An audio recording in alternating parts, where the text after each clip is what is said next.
Streetball versus the NBA, a matchup that's been debated for decades. How good were the players on the And1 mixtape tour? And how would they have matched up versus the NBA's best? Recently, I got to sit down with Kevin Garnett, one of the best players of all time. We were on his podcast. A snippet of when we talked about this topic actually went viral on Instagram. There was a wide variety of opinions regarding this topic. He shared some of his thoughts. I shared some of mine. Let's check out the clip. The And1 guys wanted some smoke with the NBA guys. Main event, half man, half amazing. Yeah. I was into showing the difference between And1 and the league. I mean, we knew it. I mean, Nah, no. Nah, not Yeah, all nah. y'all, nah. Some of them probably felt like, hey, Absolutely. They wanted to see. They wanted to see We're those. running them out, but other dudes were probably just like, hey, I couldn't get the opportunity.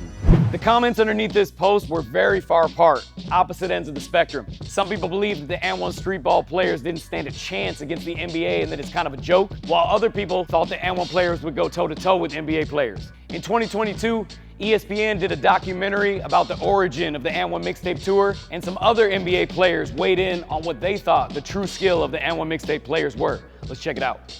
No way, dog. We just train professionals. You know, we play basketball on days that we don't want to play basketball. You know, we could have played in the league. No, you couldn't have. You were not taking care of your body. You were not taking the game serious.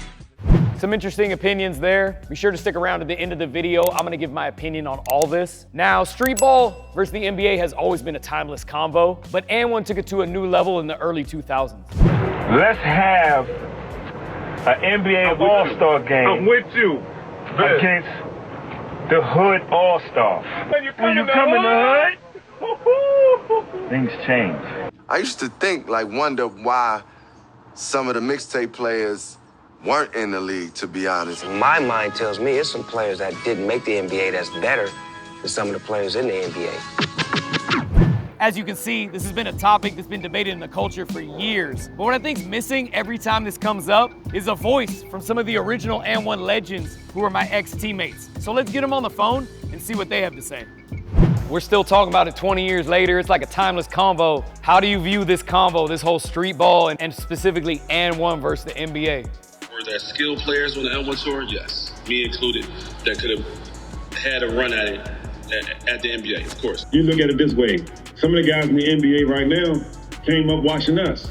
In terms of basketball, you're not going to tell me that you're better than me. You're going to have to show me. Okay? Yeah, gotta prove it. That's what it is. My name will never get mentioned in the NBA Hall of Famers. Kevin Garnett's name never come up in the streetball conversation. There's something about that black top that people want to get their credibility, their street credit. Nobody that has played in the NBA or pro has ever made me feel uncomfortable or inadequate on the basketball floor. I didn't feel like, oh man, I'm getting outclassed right now. Like I shouldn't be here. It's never been that. Right. I go back to the 30 for 30. Yeah. Cats like Kyrie and Baron Davis and Iman Shumpert that said we couldn't hold up to the rigors of the NBA. These are three of the most highly injured NBA players in the NBA talking about we couldn't stand up to it. The most healthy I've ever seen Iman Shumpert in a season was on Dancing with the Stars. So you were on the And1 mixtape tour. You made 2 NBA teams. You killed it at Rucker. Talk about your journey and your interaction with almost making the NBA, but it didn't work out. I was in Philly playing against a team that had Eddie Jones, Aaron McKee, Pooh Allen. That's all NBA players. I had no NBA players on my team. I had 40 at halftime. So then I got invited from there because it was scouts there. I got invited to Miami to work out with Pat Riley.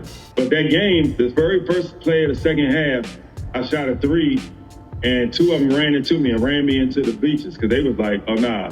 And I ruptured my Achilles. Jeff Van Gundy invited me to come to rookies camp with Jason Kidd and those guys. And that year before that, I was in a bad car accident where Mercy Break went through my leg and broke my tib fib. When I was in the Dominican Republic, my mentor, he got in contact with a scout from the Knicks. But that year I was playing in DR, a bad hurricane was coming through, and I left DR before the hurricane, and he came to DR after the hurricane. So we ended up missing each other. And that simple thing as just missing each other cost me my chance to at least get a look from the league. I know for a fact, right, you didn't lift weights, you didn't train like you were supposed to if you wanted to go to that level, but you went to the G League, one step on the league, and won the championship. And it was easy.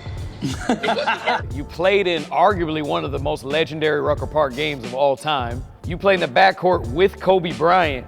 But like half the plays, even though people are just talking about Kobe, half the plays he dimed to you. Kobe called us and told him, yo, who the F is that? I need him out here for me in LA. Wow. I flew to LA and worked out with him. Dude straight up loved the stuff that he saw me do. He paid attention to everything, son. We was trading secrets. Real quick, check out the merch, new drop, globalhooper.com. All right, let's get back to it. How big would that game actually be if the NBA All-Stars played the And1 mixtape tour? If this game would have took place, you would have had to have built an NBA floor in a football stadium, because that's how many people would have wanted to be there live. It wouldn't have been anything bigger than that. We packed out the garden. Like if we played against all wings and guards, we might have a chance. I don't know.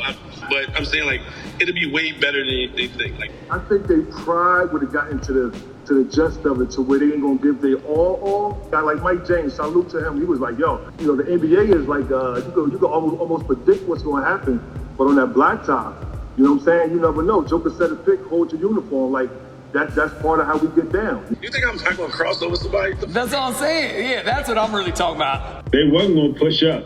If they would have tried it, they would have got tricked. It's bound to happen. If we would have played competitive, we would have had fun. It would have been great for the fans, because it's two different styles of basketball. When I put that challenge out to the league, it was because I know me and my guys could hold up. You're never going to be able to sit there and tell me that we can't hold up against y'all. Win or lose, it's going to be a battle. End of the game, you're going to remember who you played against. Trust me when I tell you that. In your prime, you're in the NBA. If prime objective, half man, half amazing, main event. If AO is in the NBA, you got a jersey and you get playing time, what would that look like? I'm getting about, say, 18, 20 minutes. I'm like a 10 and 6 guy off the bench for anybody. I would have become a strong rotation guy who eventually would have gotten a starting role somewhere. I know that for a fact. And I was always what you said. I was a tweener. When I was at Rutgers, I was a small forward. You know, I play strong. I play like a big man, but I would have been a defender, because I defend. I don't get credit for my defense, but I get a lot of open dunks. I think I would have did well, but the question would be, what would have been my position? I'd have been an all-star easily. I got NBA players that have vouched for that. I played in preseason games against the Clippers and Indiana Pacers when I was in Orlando. They had my highlights on SportsCenter. From passes I threw out the pick and roll, I threw a dime to Dennis Scott behind the back. You know, the stuff that I do and the way that I play, and I can shoot. I'm 6'8", I can handle the ball, I can do everything. I was way before my time. If I played in the NBA today, oh my goodness. All right, so there you heard it from my ex-teammates, some of the original And1 legends. And it's interesting, you know, they all had a similar viewpoint. You know, they had NBA talent, but something held them back from making it. You know, whether it was an injury or a weird health issue, or they didn't train like a pro, or they just didn't have the right mindset, something held them back. You know, and it really goes to show that regardless of talent, it doesn't work out for everybody. You know, that's just the reality. So in conclusion, I think the truth about all this is actually pretty layered. So I'm gonna weigh in on 3 different points. Number 1, the fan narrative on this is like swinging too wide on both ends of the spectrum. Some people say we could have went toe-to-toe with the NBA and it's no problem and it needs to happen. Even today, under every video they comment and say, I need to play one-on-one with Steph Curry or Kyrie Irving. So they're like going to the max. The other viewpoint on the other end of the spectrum says, we have no shot, we could never play against an NBA player. And when Streetball, the level of play was actually a joke, never could hold a candle to NBA players. And honestly, I think they're both just too wide of swings. I think the truth actually is somewhere in the middle. Now, the truth is we actually went toe-to-toe with NBA players in our mixtape games all the time. Some dudes even got served, you know, and a lot of pros, they held it down because they're pros. But, you know, we went toe-to-toe with them, so I think that alone speaks highly of what the actual skill level on the And1 mixtape tour was. And number 2, you know, we toured the world globally. And Kevin Garnett said it, we were on TV more than the NBA. One point I want to make is it would have been impossible to have that kind of a run and to have that kind of impact in the culture and not have played at a high level. You know what I mean? Like we literally had a run where we were the best everywhere we went and we literally impacted the way the NBA game is played today. It would have been impossible to do that and not have played at a high skill level. And even Half Man, you know, for him to put out that challenge on that And1 commercial in the early 2000s to really ignite this whole thing, for him to put that out there and be out there, you know, year round touring, it's not like he was hidden. So you would have had to been decent to even put out a challenge like that. Otherwise it would have been debunked. You know what I'm saying? Nobody said he was a fraud when he put that challenge out. And also, I want to say that Hot Sauce, who had a huge fan following, you know, if not the biggest on And1, a lot of people in the b-ball world were on him saying he was low-level ball player because he bended the rules for his moves. But you know, the truth is, even Hot Sauce played at a much higher level than people would think. We went to pro-ams and he shook up college players, pro players. That whole story that Iman Shumpert said in the NBA segment about him,